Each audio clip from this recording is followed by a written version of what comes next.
হলিউডে বড় পরিবর্তনের ইঙ্গিত মিলছে। নেটফ্লিক্স $72 বিলিয়ন কিনে নিতে চলেছে ওয়ার্নার ব্রাদার্স ডিসকভারি সিনেমা ও স্ট্রিমিং ব্যবসা।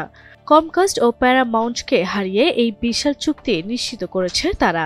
Harry Potter, game of Thrones সহ সব জনপ্রিয় ফ্র্যাঞ্চাইজি আর এইচবিও ম্যাক্সের মালিক ওয়ার্নার ব্রাদার্স।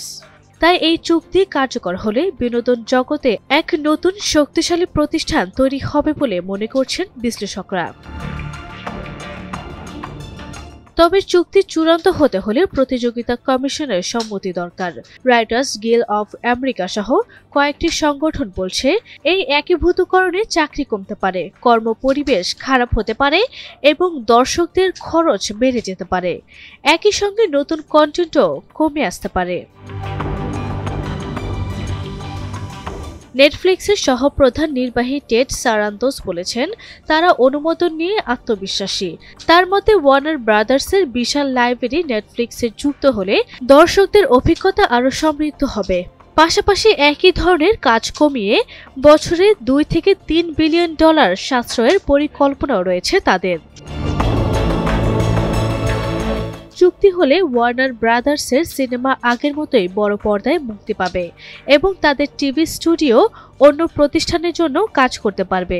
তবে নেটফ্লিক্স ভবিষ্যতে কন্টেন্ট শুধু নিজের প্ল্যাটফর্মের জন্যই তৈরি করতে চায়।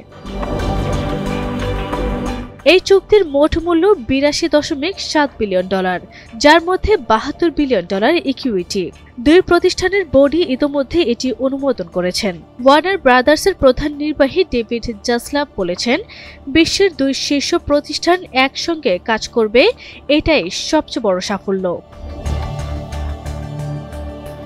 এদিকে বিভিন্ন সংগঠন সতর্ক করে বলছে, এই একীভূতকরণে চলচ্চিত্র শিল্প হুমকিতে পড়তে পারে। ছোট বড় সব ধরনের সিনেমা হল ক্ষতিগ্রস্ত হতে পারে, নির্মাণ কমে যেতে পারে এবং দর্শকদের খরচ বাড়তে পারে। ফলে বিশ্লেষকদের মতে চুক্তিটি বাস্তবায়িত হলে হলিউডের মানচিত্র পাল্টে যাবে। আরভি ইসলাম হিমু, এনটিভি অনলাইন।